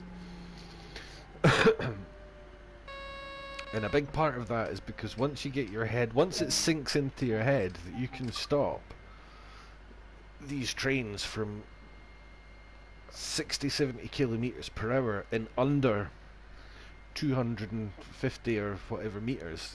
You know the stopping distances of the trains from the PZB limits. It makes you a lot more confident. You learn how to use PZB, and long gone are your days of starting your braking at like 2 kilometres out just in case. Because eventually the PZB braking curves just burn themselves into your brain, and your muscle memory sort of figures it out.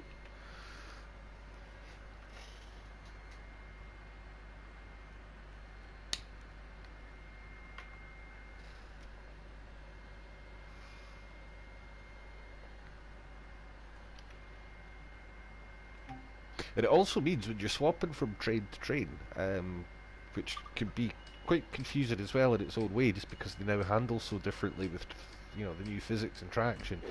There are certain constants with the German trains. You can always stop a passenger train from 60 kilometres an hour in 250 metres. You can always stop a medium freight train, a fast freight train, from I think it's 50 kilometres an hour and 250. Those are the PZB limits. So once you know those, you've got a much better idea of the performance envelopes of the train. You know that even if you're not used to driving the train, as long as you've got it down to 60 as you come on platform, you're probably going to be alright in most stations, for example. So it can help you in lots of other ways, as well as just being an extra layer of depth to the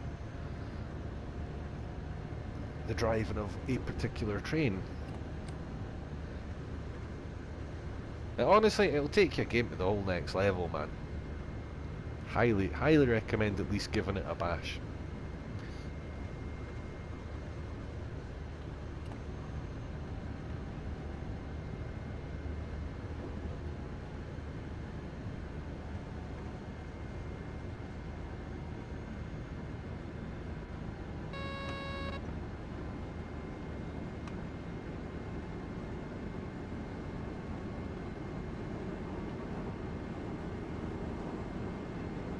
I'm sure one of these lines is getting retrofitted with LZB as well. I'm not sure if it's this one or Ruhr Austin, but in real life there is LZB on one of these two.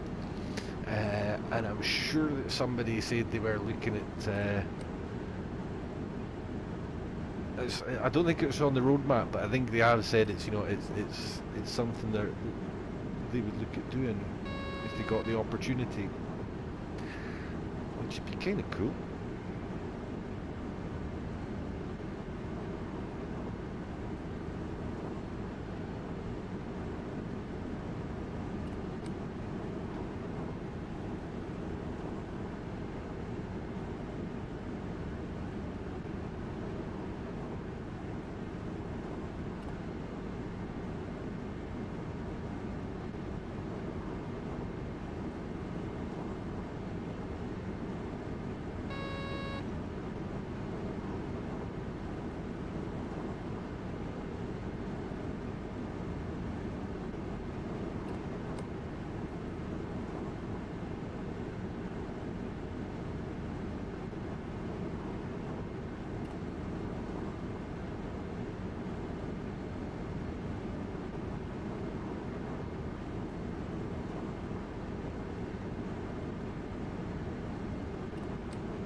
Oh, there's an S-Bahn up on the left there.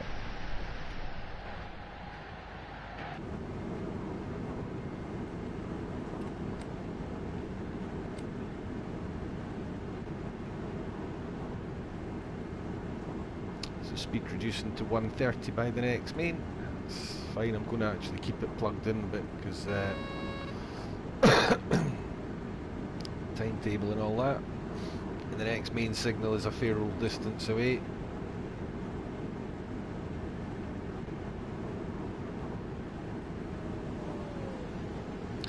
a regional express.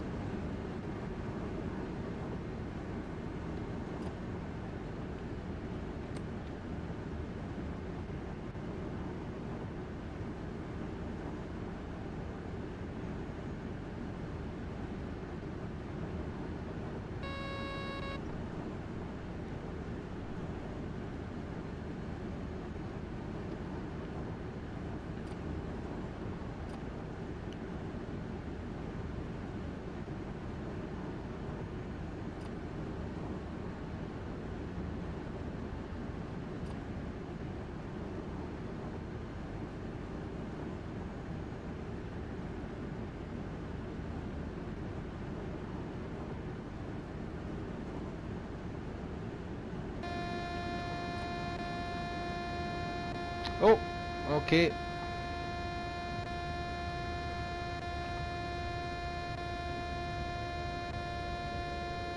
Right, I've gone past something and I'm fairly certain I know what it was I went past as well.